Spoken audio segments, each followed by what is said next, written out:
Hello दोस्तों, नमस्कार। कैसे हैं आप सभी लोग? उम्मीद करता हूं कि आप लोग भी अपने अपने परिवार के साथ स्वस्थ होंगे। दोस्तों, पिछले कुछ हफ्तों से न जाने क्यों यूट्यूब हम लोगों की वीडियोज को बिल्कुल प्रमोट नहीं कर रहा है। यहाँ तक कि बहुत से लोगों के पास समय से नोटिफिकेशन भी नहीं जा रहा है, जिसके कारण नई वीडियो के आने के बाद भी बहुत से लोगों का ये कमेंट आता है कि नई वीडियो क्यों नहीं आ रही है। इसके पीछे जो भी कारण हो, हमने यूट्यूब को इसके बारे में मेल किया है। देखते हैं वो लोग क्या एक्शन लेते हैं। पिछले हफ्ते आप लोगों ने रुद्रप्रयाग के आदमखोर कहानी का पहला भाग सुना था, जिसमें आपने सुना था कि जिम कॉर्बेट के समय के रुद्रप्रयाग के आदमखोर को मरे 95 साल से अधिक हो चुके हैं, और तभी वहाँ पर एक ऐसा आदमखोर एक्टिव हो गया है जो शरीर से एकदम पुराने वाले रुद्रप्रयाग के आदमखोर लेपर्ड की तरह दिखता है। और साथ ही ये लेपर्ड भी पुराने वाले लेपर्ड की तरह सिर्फ महिलाओं और बच्चों को ही अपना शिकार नहीं बना रहा है, बल्कि ये किसी भी बड़े आदमी पर हमला कर दे रहा है। सामान्यतः अगर बाघ के शरीर से लेपर्ड की तुलना की जाए, तब लेपर्ड का शरीर बाघ से बहुत छोटा होता है। इसलिए लेपर्ड छोटे जानवरों पर हमला करते हैं। जैसे कभी कभार वो गांव में आकर बकरियों को मार डालते हैं, कभी कुत्तों को, और जो लेपर्ड आदमखोर बन जाता है वो ज़्यादातर छोटे बच्चों को अपना शिकार बनाने की कोशिश करता है, और कभी कभार वो महिलाओं पर भी हमला कर देता है। लेकिन ये लेपर्ड सामान्य लेपर्ड से कुछ बड़ा था, इसलिए उसने सबसे पहले एक हट्टे कट्टे आदमी पर हमला किया था। इसलिए रुद्रप्रयाग के लोगों को ये लगने लगा था कि रुद्रप्रयाग का पहले वाला आदमखोर, जिसे जिम कॉर्बेट ने मार डाला था, वो पुनर्जन्म लेकर वहाँ के लोगों से बदला लेने के लिए आ गया है। कहानी के पहले भाग में आप लोगों ने सुना था कि दो शिकारियों ने लेपर्ड पर गोली चलाई थी, लेकिन वो गोली लेपर्ड को नहीं लगी। इसलिए लेपर्ड को मारने के लिए लखपत सिंह अपने साथियों के साथ यहाँ आ गए थे। उनके यहाँ पहुँचने के साथ ही वहाँ पर जॉय हुकील नाम का एक शिकारी भी अपने दल के साथ आ पहुँचा था। इन दोनों शिकारियों ने आपस में तय किया कि ये दोनों अलग अलग जगह पर लेपर्ड को खोजेंगे, ताकि एक से ज़्यादा एरिया कवर हो सके। लखपत सिंह रात के समय में लेपर्ड को ढूंढने के लिए निकल जाते थे, और दिन के समय में वो गांव-गांव घूमकर लोगों को लेपर्ड के हमले से सचेत करते। लखपत सिंह यहाँ पर 8 नवंबर को पहुँचे थे, और यहाँ आए उन्हें 4-5 दिन बीत चुके थे, लेकिन अभी तक उन्हें आदमखोर लेपर्ड नहीं मिला था।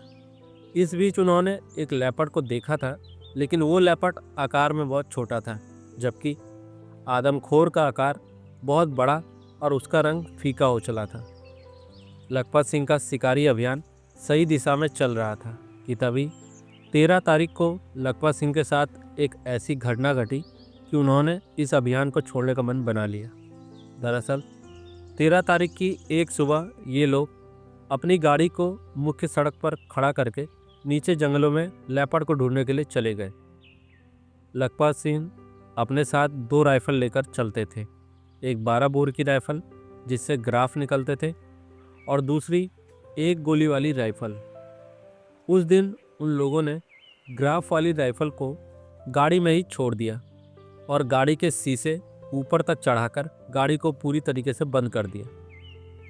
इस राइफल को गाड़ी की पिछली सीट पर लेटाया गया था। दिन में तेज धूप होने के कारण गाड़ी एकदम गर्म हो गई थी, और जो 12 बोर की राइफल गाड़ी के अंदर रखी थी वो भी एकदम गर्म हो चुकी थी, और उसके अंदर 2 कार्टेज भरे पड़े थे। 3-4 बजे के करीब लखपत सिंह अपने साथियों के साथ वापस लौटे। तो सबसे पहले लखपत सिंह गाड़ी का दरवाज़ा खोलकर आगे वाली सीट पर बैठ गए, और बाकी के लोग भी गाड़ी में बैठने ही वाले थे। तभी गाड़ी के अंदर रखी 12 बोर की राइफल में एक ज़ोरदार धमाका हुआ, और गाड़ी का पिछला शीशा ज़ोरदार आवाज़ के साथ टूट गया। लखपत सिंह समझ ही नहीं पाए कि यह धमाका किस चीज़ में हुआ है।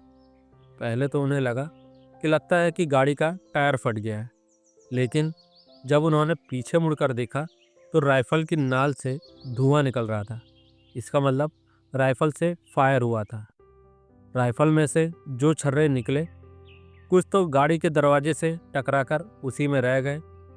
एक छर्रा गाड़ी में से बाहर निकला और पास की एक चट्टान पर टकराकर वापस बाउंस बैक हुआ और दुर्भाग्य से ये छर्रा लखपत सिंह के दोस्त वीरेंद्र के हिप्स में जा लगा।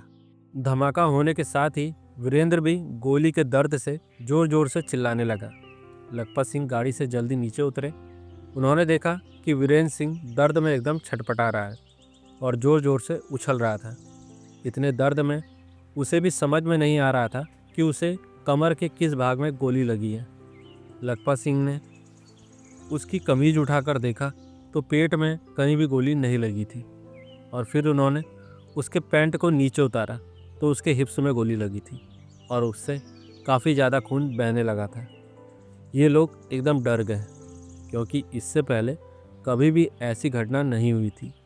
उनके एक साथी को गोली लगी थी और ये कोई मामूली घटना नहीं थी। उन लोगों को समझ में नहीं आ रहा था कि वो क्या करें। जल्दबाजी में उन्होंने जल्दी से गाड़ी स्टार्ट की और वीरेंद्र को अस्पताल में ले गए। जिस डॉक्टर के पास ये वीरेंद्र को ले गए, ये डॉक्टर एक छोटा मामूली डॉक्टर था जिसने वीरेंद्र के घाव को देखा और बताया कि गोली अभी भी वीरेंद्र के हिप्स में ही है और इसके इलाज के लिए उन्हें रुद्रप्रयाग जाना होगा। इन लोगों ने फिर वीरेंद्र को गाड़ी में लेटाया और ये रुद्रप्रयाग शहर के लिए निकल गए। वहाँ के एक अच्छे डॉक्टर के वहाँ वीरेंद्र सिंह को ले जाया गया। वहाँ के डॉक्टर ने वीरेंद्र का एक्सरे करवाया। एक्सरे में ये बात पता चली कि गोली का एक छर्रा अभी भी वीरेंद्र के हिप्स में था। उस भले डॉक्टर ने एक छोटा ऑपरेशन करके वीरेंद्र के हिप में से वो छर्रा निकाल लिया, लेकिन वीरेंद्र का बहुत ज़्यादा खून गिर चुका था और सबसे बड़ा डर ये भी था कि गोली पर लगे केमिकल के वजह से वीरेंद्र का घाव पके नहीं। लेकिन डॉक्टर ने बताया कि वीरेंद्र का घाव कुछ हफ्तों में ठीक हो जाएगा, लेकिन उसे पूर्ण रूप से आराम करना होगा। अगर उस दिन वीरेंद्र को यही गोली 1 फीट ऊपर पेट या गुर्दे के पास किसी हिस्से में लग गई होती तब उसका बचना मुश्किल होता। आज इस हादसे में वीरेंद्र की जान जाते जाते बची थी, लेकिन फिर भी वीरेंद्र के परिवार वालों के लिए ये बहुत बड़े दुख की बात थी। लखपत सिंह समझ नहीं पा रहे थे कि वीरेंद्र के परिवार वालों को ये दुखद समाचार कैसे दें। हालांकि वीरेंद्र ने लखपत सिंह से कहा कि अभी उनके परिवार वालों को कुछ भी बताने की आवश्यकता नहीं है। वो लोग यहाँ से बहुत दूर हैं और वो लोग परेशान हो जाएंगे। अपने परिवारजन को गोली लगने की खबर सुनाना किसी भी परिवार वाले के लिए बहुत कष्टकारी होगा और ऐसा खबर सुनते ही परिवार वाले वीरेंद्र को देखने के लिए ज़रूर वहाँ से चल पड़ेंगे। इसलिए अभी उन्हें कुछ भी बताने की ज़रूरत नहीं है। लखपत सिंह का बीपी एकदम ऊपर नीचे हो रहा था। घबराहट में उन्हें पता ही नहीं चल रहा था कि उन्हें क्या करना चाहिए। उन्हें अपने दोस्त को लेकर वापस लौट जाना चाहिए या वो यहीं पर उस आदमखोर को मारने के लिए रुके रहें। ऐसा कोई भी निर्णय वो अकेले नहीं ले सकते थे, इसलिए उन्होंने अपने साथियों से इस संबंध में विचार विमर्श किया। उनके साथियों का कहना था कि उन्हें वीरेंद्र को उसके घर पर छोड़ देना चाहिए, लेकिन वीरेंद्र भी इस बात के लिए बिल्कुल तैयार नहीं था।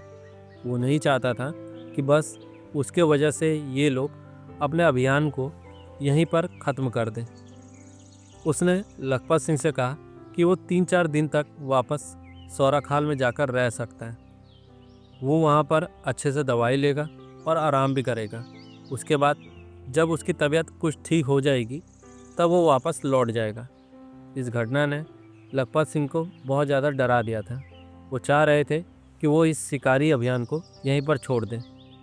उनके शिकारी जीवन में इस प्रकार की ये पहली घटना थी जो एक छोटी सी गलती की वजह से घटित हो गई थी। अगर उन लोगों ने गाड़ी के अंदर राइफल को नहीं रखा होता तो घटना नहीं घटी होती, लेकिन हर घटना एक सबक देती है और इस घटना ने लखपत सिंह को एक बहुत अच्छा सबक दे दिया था। लखपत सिंह अपने सभी साथियों के साथ सौराखाल वापस आ चुके थे और वीरेंद्र सिंह पूरे दिन एक खटिया पर लेटकर आराम किया करता था। एक रात जब लखपत सिंह अपने साथियों के साथ गाड़ी में बैठकर पेट्रोलिंग कर रहे थे, तभी उन्हें एक मोड़ पर सड़क के किनारे बने पैरापेट पर एक लेपर्ड बैठा हुआ दिखाई दिया। ताज्जुब की बात ये थी कि गाड़ी की लाइट देखकर भी वो लेपर्ड वहाँ से भागा नहीं, बल्कि वो एकटक गाड़ी की लाइट की तरफ ही देख रहा था। वो धीरे धीरे गाड़ी को लेपर्ड के पास तक ले जाने लगे। गाड़ी की रोशनी में वो लेपर्ड लखपत सिंह को एकदम साफ दिख रहा था, लेकिन देखने से ये लेपर्ड भी आदमखोर लेपर्ड नहीं लग रहा था। जिन दो शिकारियों ने सबसे पहले उस आदमखोर लेपर्ड को औरत की लाश के पास आते हुए देखा था, उन लोगों ने बताया था कि इस लेपर्ड का आकार बहुत बड़ा है और इसकी खाल का रंग कुछ फीका पड़ गया है, जबकि अभी जो लेपर्ड लखपत सिंह को गाड़ी के सामने दिख रहा था वो कोई जवान लेपर्ड था। लखपत सिंह ये निर्णय नहीं ले पा रहे थे कि वो लेपर्ड पर गोली चलाएं या ना चलाएं। खैर, जब तक कि वो लेपर्ड के एकदम पास तक पहुंच पाते और खिड़की से बाहर निकलकर उस पर निशाना लगाते, लेपर्ड वहां से उठा और नीचे ढलान में जाने लगा। लेपर्ड को वहां से जाते देख लखपत सिंह भी फुर्ती में आ गए। वो जल्दी से गाड़ी से नीचे उतरे और उन्होंने राइफल का मुंह लेपर्ड की तरफ करके गोली चला दी। लेकिन जब तक वो गोली लेपर्ड के पास तक पहुंचती, तब तक लेपर्ड वहां से जा चुका था। लखपत सिंह को लेपर्ड के बच निकलने का कोई मलाल नहीं था, क्योंकि वो गोली उस लेपर्ड को मारने के लिए नहीं बल्कि उसे डराने के लिए चलाई गई थी, ताकि ये लेपर्ड मुख्य सड़कों से दूर रहे, क्योंकि दिन के समय में इन रास्तों से बहुत सारे पैदल यात्री भी गुजरते हैं और ऐसा ना हो कि ये लेपर्ड सड़क से आने जाने वाले लोगों पर हमला करे और उन्हें आगे चलकर इस लेपर्ड को भी मारना पड़े। उसके बाद लखपत सिंह अपने बेस पर वापस लौट आए। अगले दिन फिर से उन्होंने लेपर्ड को ढूंढना जारी रखा, लेकिन उस दिन भी उन्हें लेपर्ड नहीं मिला। 16 तारीख की सुबह लखपत सिंह को एक सूचना मिली कि सयारी गांव में लेपर्ड ने एक गाय को मार डाला है। लखपत सिंह तुरंत ही वहां के लिए चल पड़े। ये गांव एकदम ढलान में बसा हुआ था। जब लखपत सिंह उस गांव की तरफ बढ़ रहे थे, तब उनके मन में ये बात आ रही थी कि उन्हें जाने में तो बड़ा मज़ा आ रहा है, लेकिन वापस आते समय ये खड़ी चढ़ाई चढ़ने में बहुत मेहनत करनी पड़ेगी। जब लखपत सिंह उस गांव में पहुंचे तो उन्होंने देखा कि जहां पर लेपर्ड ने गाय की लाश को खाकर छोड़ा था, उस जगह को बहुत से लोगों ने घेरा हुआ था। वो सभी लोग मारी गई गाय की लाश के पास गोल घेरा बनाकर खड़े हुए थे। लखपत सिंह इस घेरे को चीरते हुए गाय की लाश के पास पहुंचे। उन्होंने देखा कि लेपर्ड ने गाय के शरीर से कुछ ही मांस खाया था और उसकी लाश के पास पैरों के निशान भी थे, जिससे ये स्पष्ट था कि यह शिकार किसी लेपर्ड का ही था। लखपत सिंह ने आसपास नज़र घुमाई। पास में ही एक पेड़ दिखाई दिया जिस पर मचान बांधा जा सकता था। लखपत सिंह ने गांव वालों से कहा कि वो इस जगह को खाली कर दें, क्योंकि अगर वो लेपर्ड इस गाय की लाश पर वापस आना चाहता है तब वो कहीं ना कहीं से हम लोगों को देख रहा होगा, और जब वो इतने सारे लोगों को यहाँ पर देखेगा तो हो सकता है कि वो रात में वहाँ वापस ना आए। इसलिए आप सभी लोग अपने अपने घरों को वापस चले जाएं। उन लोगों को वापस भेजने के बाद लखपत सिंह ने अपने साथियों के साथ मिलकर उस पेड़ पर एक मचान तैयार कर दिया। लखपत सिंह का विचार था कि वो शाम को इस मचान पर बैठेंगे। उन्होंने फ़ोन करके जॉय हुकील को भी बता दिया कि वो आज शाम मचान पर एक गाय की लाश के पास बैठेंगे और वो चाहते हैं कि जॉय हुकील भी उनके साथ मचान पर बैठें, ताकि जैसे ही लेपर्ड वहाँ आए तब वो लेपर्ड इन दोनों शिकारियों से बच ना पाए। उन लोगों ने शाम को 4 बजे के करीब गाय की लाश के पास ही मिलना तय किया। इसके बाद लखपत सिंह भी पास के गांव में ही आ गए। गांव के लोगों ने लखपत सिंह के लिए दिन के भोजन का इंतजाम कर दिया। उसके बाद लखपत सिंह ने वहीं गांव में कुछ देर आराम किया। शाम के समय में जॉय हुकील भी समय से उसी गांव में आ पहुंचे थे। तय किए गए समय के अनुसार लखपत सिंह अपने साथ जॉय हुकील को लेकर मचान की ओर बढ़ चले। जब ये लोग मचान के पास पहुंचने वाले थे, तब जॉय हुकील को दूर से ही मचान तो दिख रहा था, लेकिन गाय की लाश नहीं दिख रही थी। उन्हें लगा कि हो सकता है लखपत सिंह ने गाय की लाश को छुपा दिया हो। उन्होंने लखपत सिंह से पूछा, मचान तो दिख रहा है, लेकिन गाय की लाश कहाँ है? लखपत सिंह उस समय अपनी राइफल को चेक करते हुए आगे बढ़ रहे थे। उन्होंने अपने सामने देखे बिना ही जॉय से कहा कि मचान के नीचे देखो, वहीं पर गाय की लाश है। जॉय हुकील ने फिर से पूछा, मचान के नीचे कहाँ? लखपत सिंह ने नज़र उठाकर देखा तो सचमुच वहाँ पर गाय की लाश नहीं थी। वहाँ पर सिर्फ एक हड्डियों का ढांचा पड़ा था। लखपत सिंह आश्चर्य में पड़ गए कि गाय की लाश कहाँ गई। लेपर्ड इतनी जल्दी गाय की लाश को कैसे खा सकता है, वो भी इतनी बड़ी गाय की लाश उसने सफाचट कैसे कर दी। तभी जॉय हुकील ने कहा कि ये काम लेपर्ड का नहीं बल्कि सामने के पेड़ों पर बैठे गिद्धों का है। दिन के समय में जैसे ही लखपत सिंह अपने साथियों के साथ वहाँ से वापस गांव में लौटे थे, तभी गिद्धों का पूरा झुंड गाय की लाश पर टूट पड़ा था और कुछ ही घंटे में उन्होंने गाय की लाश पूरी तरह से खा डाली थी। अब उसके शरीर का सिर्फ कंकाल बचा था। जॉय वकील ने लखपत सिंह से पूछा कि अब क्या करें। लखपत सिंह ने कहा कि हो सकता है कि लेपर्ड यहाँ से बहुत ज़्यादा दूर गया हो, और जैसे हमें भी नहीं पता था कि गाय की लाश को गिद्ध खा जाएंगे, वैसे ही उस लेपर्ड को भी ना पता हो कि उसके द्वारा मारी गई गाय की लाश को गिद्धों ने ख़त्म कर डाला है। वो अपने द्वारा मारी गई गाय की लाश को खाने के लिए एक बार यहाँ पर आ सकता है, इसलिए हमें मचान पर बैठना चाहिए। ये पहला मौका था जब लखपत सिंह किसी शिकार की लाश पर नहीं बैठे थे, बल्कि वो एक कंकाल पर बैठे थे। इन दोनों लोगों ने मचान पर अपनी पोजीशन ले ली थी। सूरज ढलने के साथ वहाँ पर उजाला कम होना शुरू हो गया, और यही समय होता है जब लेपर्ड अपने शिकार पर वापस लौटते हैं। लेकिन अंधेरा होने तक लेपर्ड वहाँ पर नहीं पहुँचा। ना ही उन लोगों को किसी भी जानवर की वार्निंग कॉल सुनाई दी, जिससे ये पता लग रहा हो कि लेपर्ड यहाँ आसपास ही है। लेपर्ड के वहाँ आने के चांसेस बहुत कम थे। लखपत सिंह के पास रात में प्रयोग किए जाने वाला नाइट विजन कैमरा भी था। लखपत सिंह ने अपना वो कैमरा अपने बैग में से निकालकर अपने पास रख लिया था। कुछ देर बाद लखपत सिंह को ऐसा आभास हुआ कि गाय की लाश के पास कोई जानवर है। लखपत सिंह ने बड़ी उत्सुकता से अपना नाइट विजन कैमरा उठाया और वो गाय की लाश की तरफ देखने लगे। तब उन्होंने देखा कि गाय की लाश के पास लेपर्ड नहीं बल्कि एक जंगली लोमड़ी खड़ी है, जो गाय की हड्डियों पर से मांस खाने की कोशिश कर रही है। ये लोमड़ी बहुत ही निश्चिंत होकर अपना भोजन कर रही थी, जिससे ऐसा लग रहा था कि आसपास कोई भी लेपर्ड मौजूद नहीं है। इसी वजह से ये लोमड़ी इतना निश्चिंत होकर अपना भोजन कर रही थी। लखपत सिंह और जॉय हुकील लगभग 3-4 घंटे तक मचान पर बैठे रहे। उसके बाद ये लोग वापस गांव में आ गए।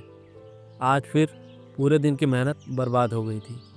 इस घटना के एक दिन बाद फिर से जब लखपत सिंह दिन के समय में मुख्य सड़क से पेट्रोलिंग कर रहे थे, तभी उनकी गाड़ी के सामने से एक स्कूटी वाला गुजरा और उसने हाथ से कुछ इशारा किया। लखपत सिंह उसके इशारे को भली भांति समझ गए। उन्होंने जैसे ही मोड़ को पार किया, तभी उन्हें सड़क के किनारे एक लेपर्ड दिखाई दिया। ये लेपर्ड देखने में एकदम उसी लेपर्ड की तरह दिख रहा था जैसा उन्हें कुछ दिन पहले रात में दिखाई दिया था, और ये लेपर्ड भी सड़क किनारे बैठा हुआ था। लखपत सिंह ने इस लेपर्ड को पहचान लिया कि ये वही लेपर्ड है।